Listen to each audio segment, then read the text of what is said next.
Hello and welcome to Pricebook Web, and in this demonstration we are going to show the use of the jobs functionality.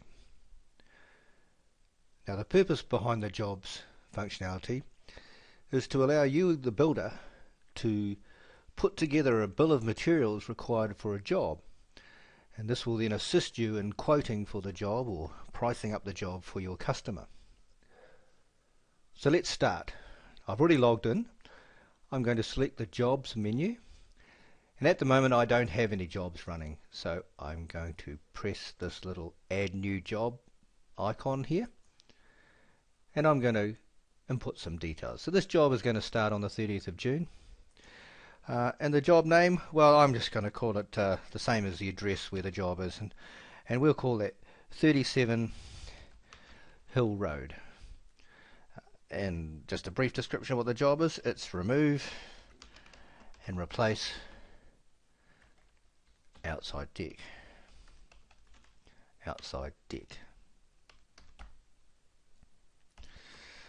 It's approximately 60 square meter deck.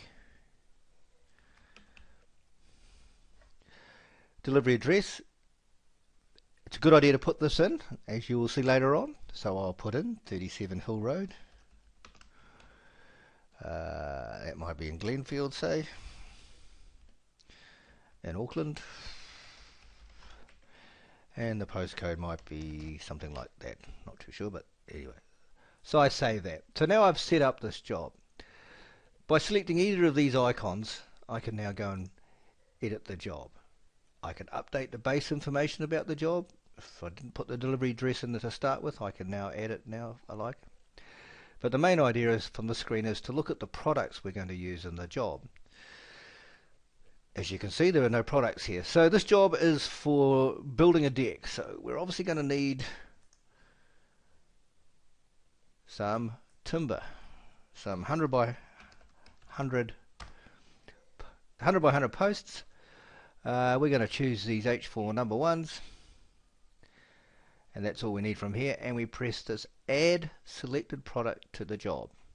As you can see, we're already in the add products to job screen for this particular job. So we're going to add this line, and how many are we going to need?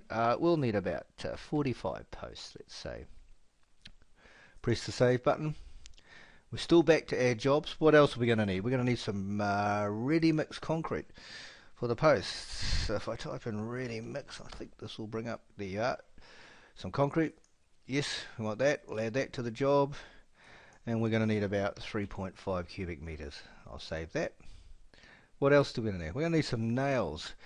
So we also need some decking timber. So if I type in the word deck, let's see, here we are, we've got decking nails as well, so we can choose decking nails, and should see some 100 by 40, here we are, 100 by 25, that'll do, of the decking.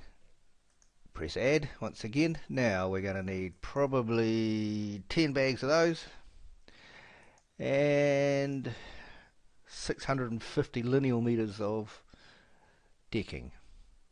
Press save.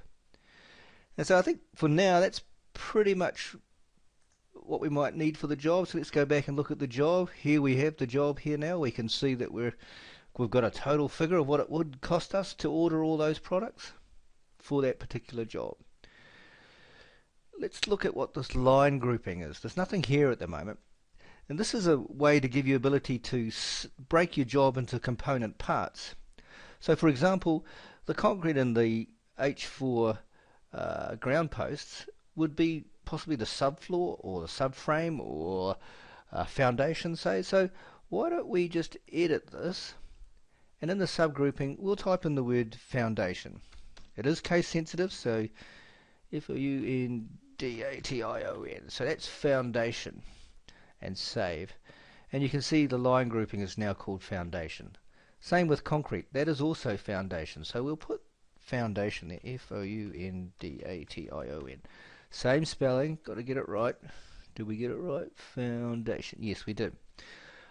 This is the top side of the deck. What should we call that? Well, let's just call that deck, for want of a better word. So if we just call that deck, and this one is deck as well.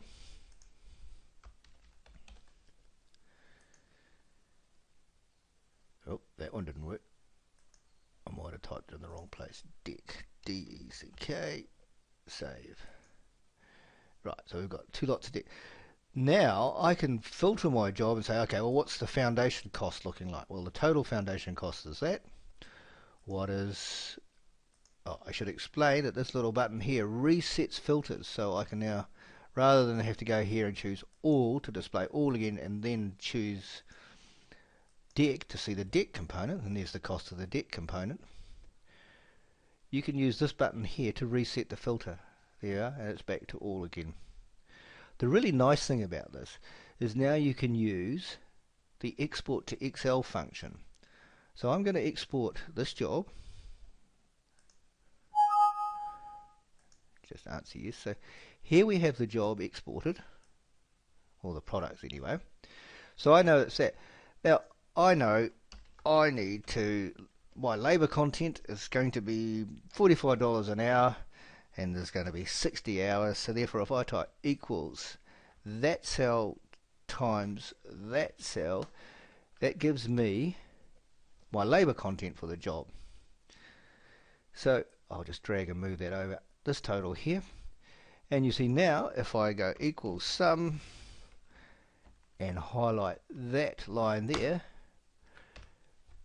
there's my cost for the job. But hang on, I haven't added any margin to the price of the materials yet. Well, that's simple to do in Excel. I'll insert a column here and I'll call it margin, and I know that I'm going to charge a 10% margin, so therefore I say it's that price times 1.1, the 0.1 being the 10%. So that's my charger. If I now copy and paste that formula all the way down, I now have my new markup value for my margin, and that's based on price 1, not price 2. Price 1 and price 2 are important. You'll know which one of those pricing columns is your price. Your supplier will tell you that. So in this case I've done that. Maybe I should do it on line 2. So I'll insert the column and we'll do the same thing here.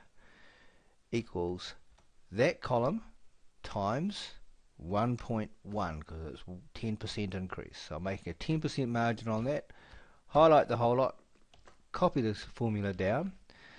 And now let's say, okay, well, equals that. So I've repeated that, and I can now copy this formula here and paste it here, and here is my new pricing based on margin of material and my labor cost. So that is probably a little bit outside the scope of the Pricebook Web, but it does give you the functionality to show how you can move stuff back out to Excel and do your costings out, including your labor, and able to provide a good quote to your customer. No, I don't want to save that.